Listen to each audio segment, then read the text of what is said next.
अस्सलामुअलैकुम स्टूडेंट्स। आज हम second year chemistry new book का चैप्टर नंबर 18 और उसका topic properties of transition elements वो डिस्कस करेंगे। तो स्टूडेंट्स, ट्रांजिशन एलिमेंट्स की 3D सीरीज हम डिस्कस कर रहे हैं। 3D सीरीज कौन सी है? Titanium, vanadium, chromium, manganese. Titanium का एटॉमिक नंबर क्या है? 22, 23। वनेडियम का, क्रोमियम का 24, 25, 26, 27, 28 एंड 29।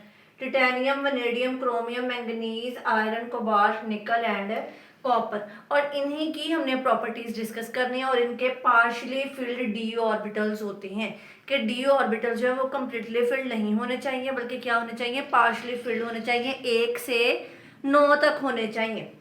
तो अब आती है इनकी फिजिकल प्रॉपर्टीज। फिजिकल का मतलब क्या होता है कि तबई खसूसियात कि वो कैसे दिखती हैं, उनको टच करें तो वो कैसे होंगे। तो ये सारी चीज़ें जो है वो फिजिक्स से रिलेट करती हैं। तो सबसे पहले they are hard and rigid solids. वो सख्त होते हैं और रिजिड होते हैं। स्टूडेंट्स, ये आपकी हेडिंग बन जाएगी हार्ड एंड रिजिड सॉलिड्स। जैसे आप आयरन ले लें, लोहा ले लें, तो स्टूडेंट्स लोहा कितना सख्त होता है, उसको हम कंस्ट्रक्शन में यूज़ करते हैं, ब्रिजेस में यूज़ करते हैं, मशीनरी में यूज़ करते हैं। इसमें एग्जांपल आपकी आ जाएगी आयरन। नेक्स्ट है, ये कैसे नजर आते हैं? Silvery grey. ज्यादातर जो होते हैं वो सिल्वरी ग्रे नजर आते हैं। जैसे आयरन है वो ग्रे ग्रे होता है। उसके बाद ये शाइनी होते हैं। शाइनी को आप लस्ट्रस भी बोल सकते हैं कि चमकदार होते हैं। जैसे तांबा हो गया, चांदी हो गई, सोना हो गया। इसके अलावा कहते हैं ज्यादातर तो सिल्वरी कॉपर होते हैं, सिल्वरी ग्रे होते हैं, लेकिन कॉपर जो होता है वो रेडिश ब्राउन होगा। ठीक है, वो ग्रे नहीं होता। ये एक इसकी एक्सेप्शन है। नेक्स्ट है, atomic radius decreases from left to right. तो स्टूडेंट्स, जब हम यहाँ से यहाँ मूव करते हैं लेफ्ट से राइट, तो इनका रेडियस जो है वो डिक्रीज होता है। रेडियस मतलब कि न्यूक्लियस से लेके आउटर मोस्ट शेल तक का जो डिस्टेंस है उसको रेडियस बोलते हैं। तो रेडियस स्टूडेंट्स डिक्रीज क्यों होना है? कहते हैं जब हम क्रॉस ए पीरियड मूव करते हैं तो नंबर ऑफ प्रोटॉन इंक्रीज करते हैं। मतलब इसके न्यूक्लियस में प्रोटॉन कम है, फिर इसमें ज्यादा है, इसमें ज्यादा है, तो न्यूक्लियस में प्रोटॉन्स का इजाफा होता जा रहा है। क्योंकि एटॉमिक नंबर बढ़ता जा रहा है, नंबर ऑफ इलेक्ट्रॉन्स भी बढ़ेंगे, लेकिन वो उसी शेल में आ जाती हैं। नंबर ऑफ प्रोटॉन बढ़ रहे हैं तो न्यूक्लियर चार्ज, मतलब न्यूक्लियस के अंदर चार्ज बढ़ रहा है। तो न्यूक्लियस क्या करता है? इलेक्ट्रॉन्स को अपनी तरफ ज्यादा खींचता है। जब उसके अंदर चार्ज ज्यादा हो जा रहा है तो वो इलेक्ट्रॉन्स को अपनी तरफ ज्यादा खींचेगा, जिससे साइज क्या होगा? श्रिंक हो जाएगा, कम हो जाएगा, सिकुड़ जाएगा।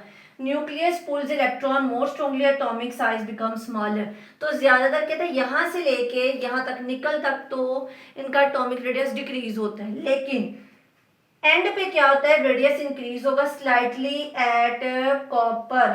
कॉपर पे इसका एटॉमिक रेडियस थोड़ा सा इंक्रीज हो जाता है। वो क्यों इंक्रीज होगा? Due to completely filled d orbital. D orbital में 10 के 10 इलेक्ट्रॉन आ जाते हैं। इस एक्स्ट्रा स्टेबिलिटी की वजह से इसका साइज जो है वो इंक्रीज हो जाता है। जैसे आप एग्जांपल अगर चाहें तो हम इसकी इलेक्ट्रॉनिक कॉन्फ़िगरेशन देख सकते हैं। इसका एटॉमिक नंबर कितना है? 29। ठीक है, तो आर्गन का 18 और फिर 19, 20 और ये एक 29। ठीक है, अब ये एक्सपेक्टेड इलेक्ट्रॉनिक कॉन्फ़िगरेशन है, लेकिन अब यहाँ पे 10 होने चाहिए, क्योंकि इस एक्स्ट्रा स्टेबिलिटी की वजह से यहाँ से एक इलेक्ट्रॉन यहाँ मूव कर जाता है, जिसकी वजह से यहाँ पे एक रह जाता है और यहाँ पे 10 हो जाती हैं। तो इसी स्टेबिलिटी की वजह से इसका जो एटॉमिक रेडियस है वो बढ़ जाता है। नेक्स्ट है high melting and boiling point. तो इनके मेल्टिंग और बॉइलिंग पॉइंट हाई होते हैं। स्टूडेंट्स, मेल्टिंग पॉइंट क्या है? कि वो टेम्परेचर जिसके ऊपर ये मेल्ट होना स्टार्ट हो जाए। ठीक है, अब मतलब ये ज्यादा टेम्परेचर पे मेल्ट होंगे। हाई मेल्टिंग पॉइंट का मतलब है कि बहुत ज्यादा हीट रिक्वायर होगी इनको मेल्ट करने के लिए। सॉलिड जो हैं वो मेल्ट होंगे डायरेक्ट, और जब सॉलिड्स जब मेल्ट होकर लिक्विड में कन्वर्ट हो जाएंगे तो हम उनको बॉयल करेंगे। तो जिस टेम्परेचर पे वो बॉयल होना स्टार्ट होंगे उसको हम बॉइलिंग पॉइंट बोलेंगे। अब इनके मेल्टिंग और बॉइलिंग पॉइंट बहुत ज़्यादा हाई होते हैं। ये किस चीज़ पे डिपेंड करते हैं? या मेटालिक बॉन्डिंग पे डिपेंड करते हैं। मेटालिक बॉन्डिंग स्टूडेंट्स क्या है? वो बॉन्ड जो कि मेटल्स के दरमियान में हो। जैसे हम आयरन की देखना चाहें, आयरन का एक एटम, आयरन का एक एटम, आयरन का एक एटम, ठीक है। और इन एटम्स ने क्या किया हुआ? आपस में बॉन्ड बनाया हुआ, उस बॉन्ड को बोलते हैं मेटालिक बॉन्डिंग। और मेटालिक बॉन्डिंग जितनी ज़्यादा स्ट्रॉन्ग होगी, मेल्टिंग एंड बॉइलिंग पॉइंट उतनी ही ज़्यादा होंगी। क्योंकि मेटालिक बॉन्डिंग क्या है? एक अट्रैक्शन है, एक फोर्स है जिसने एटम्स को, मेटल के एटम्स को होल्ड किए हुए, एक दूसरे के साथ बांधे रखा हुआ। अगर वो अट्रैक्शन जो है वो मजबूत होगी तो उसको तोड़ने के लिए हमें टेम्परेचर ज़्यादा देना पड़ेगा, जिसकी वजह से उसका मेल्टिंग पॉइंट क्या होगा? ज़्यादा होगा। अक्रॉस द पीरियड, पीरियड में कहते जाते हुए number and arrangement of D electron changes, ठीक है।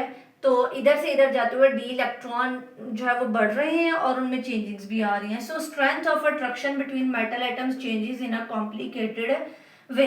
तो कहता है इनमें जो अट्रैक्शन है, जो मेटालिक अट्रैक्शन है, जो फोर्स ऑफ अट्रैक्शन है, वो भी चेंज हो रही है। जैसे अब यहाँ पे क्रोमियम और मैंगनीज का बताया गया। क्रोमियम का मेल्टिंग पॉइंट ज्यादा होता है, मैंगनीज का कम है। क्रोमियम का ज्यादा क्यों? क्योंकि उसका मेल्टिंग पॉइंट क्या है? उसका मेल्टिंग पॉइंट 1907 है और मैंगनीज का 1246 है। तो इसमें मेटालिक बॉन्ड स्ट्रॉन्ग है, इसमें मेटालिक बॉन्ड वीक है। अब इसमें ज्यादा स्ट्रॉन्ग क्यों है? क्योंकि स्टूडेंट्स इसकी जो इलेक्ट्रॉनिक कॉन्फ़िगरेशन है वो ज्यादा स्टेबल है। जैसे हम देख लेते हैं क्रोमियम, क्रोमियम का एटॉमिक नंबर कितना है? 24। क्रोमियम का एटॉमिक नंबर कितना है? 24, ठीक है। आर्गन 18 और 2 20, 20 और ये 4 24, ठीक है। अब यहाँ पे 5 होने चाहिए, एक्स्ट्रा स्टेबिलिटी की वजह से यहाँ से एक इलेक्ट्रॉन यहाँ मूव कर जाता है। अब मैंगनीज देख लेते हैं। मैंगनीज का एटॉमिक नंबर 25 है। तो आर्गन 18, 19, 20 और ये 5 25, तो ये इसमें भी 5 है और इसमें भी 5 है। स्टेबिलिटी तो दोनों में है, लेकिन स्टूडेंट्स इसमें एक इलेक्ट्रॉन है, इसमें 2 इलेक्ट्रॉन है। ये अनपेयर्ड है और ये पेयर्ड है। जो अनपेयर्ड है वो डीलोकलाइजेशन के लिए अवेलेबल होता है और वो घूमता रहता है, जिसकी वजह से मेटालिक बॉन्ड जो है वो ज्यादा स्ट्रॉन्ग होने के चांसेस हैं, ठीक है। तो इसका मेटालिक बॉन्ड ज्यादा स्ट्रॉन्ग होगा, जिसकी वजह से इसका मेल्टिंग एंड बॉइलिंग पॉइंट भी ज्यादा होगा। और इसका मेटालिक बॉन्ड जो है वो वीक है क्योंकि इसमें पेयर्ड इलेक्ट्रॉन आ जाता है, तो इस वजह से इसका मेल्टिंग पॉइंट भी कम है। नेक्स्ट है, they are good conductor of heat and electricity. तो आप कंडक्टिविटी की हेडिंग दे सकते हैं क्योंकि ये हीट और इलेक्ट्रिसिटी को अपने अंदर से बहुत आसानी से गुजरने देते हैं। इसीलिए हम कॉपर, तांबे को क्या करते हैं? तारों में इस्तेमाल करते हैं। They have high density.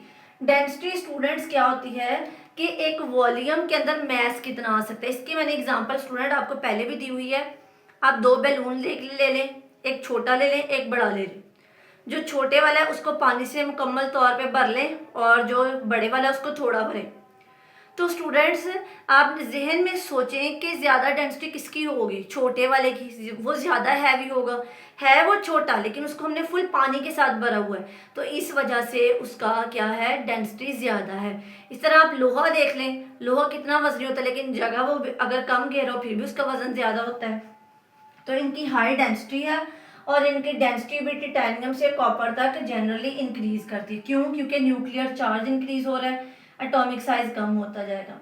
फिर they are malleable, malleable and ductile. Malleable क्या होता है कि अगर आप मेटल को हैमर करें, मतलब मेटल के ऊपर आप प्रेशर अप्लाई करें, तो मेटल्स को कूट कूट के हम शीट्स में कन्वर्ट कर सकते हैं, लोहे की चादरों में कन्वर्ट कर सकते हैं। चादरें जो सरों पे लेने वाली नहीं, जैसे आपके घरों में पेटियां मौजूद होती हैं, पेटियां किस चीज़ से बनती है? लोहे की चादरों से बनती है, ठीक है। फिर कहते हैं डक्टाइल, के मेटल को आप वायर्स में कन्वर्ट कर सकते हैं। जो स्टूडेंट्स वायर्स हमारे घरों में बिजली को कंडक्ट करने के लिए यूज़ होती हैं, वो बाहर से रबड़ नज़र आ रही होती है, लेकिन अगर आप उसको छील के देखें तो अंदर तांबे की तार्स होती हैं, ऐसे ब्रीक ब्रीक होती हैं।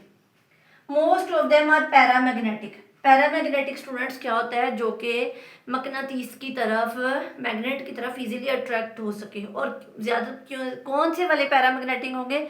जिनमें अनपेयर्ड इलेक्ट्रॉन्स मौजूद होंगे। अनपेयर्ड मतलब जैसे स्टूडेंट्स 2 इलेक्ट्रॉन है तो वो पेयर्ड है, और अगर अकेला है तो वो अनपेयर्ड है। अब टाइटेनियम देख लें, टाइटेनियम का एटॉमिक नंबर कितना है? 22 है, ठीक है। तो अब 22 है, इसका मतलब है ये डायामैग्नेटिक है, इसमें अनपेयर्ड मौजूद नहीं होगा। लेकिन अगर आप इसमें से 3 इलेक्ट्रॉन निकाल लेते हैं, टिटेनियम 3 कर लेते हैं, टिटेनियम +3 कर लेते हैं, तो 19 इलेक्ट्रॉन है, मतलब ये अब ओड में है, तो इसका मतलब इसमें अनपेयर्ड इलेक्ट्रॉन मौजूद होगा, तो ये पैरामैग्नेटिक है। ये स्ट्रांगली अट्रैक्ट हो जाएगा बाय मैग्नेटिक फील्ड, मैग्नेट इसको इजीली अपनी तरफ अट्रैक्ट कर सकता है। तो ये है हमारी फिजिकल प्रॉपर्टीज। नेक्स्ट है केमिकल प्रॉपर्टीज। केमिकल प्रॉपर्टीज क्या होती है? कीमियाई खसूसियात, ठीक है। तो सबसे पहले variable oxidation state. Variable oxidation state का मतलब है कि एक से ज्यादा ऑक्सीडेशन स्टेट्स होना। जैसे आयरन है तो आयरन की +2 भी है और आयरन की +3 है। आयरन का एटॉमिक नंबर स्टूडेंट्स कितना है? 26, ठीक है। तो आर्गन और 18, 19, 20 और ये हो गई 26, ठीक है। 20 और 6 26। तो जब ये +2 की फॉर्म में होगा तो ये 2 इलेक्ट्रॉन लूज करेगा, तो इसकी इलेक्ट्रॉनिक कन्फिग्रेशन क्या होगी? 3d6 और 4s0, ठीक है।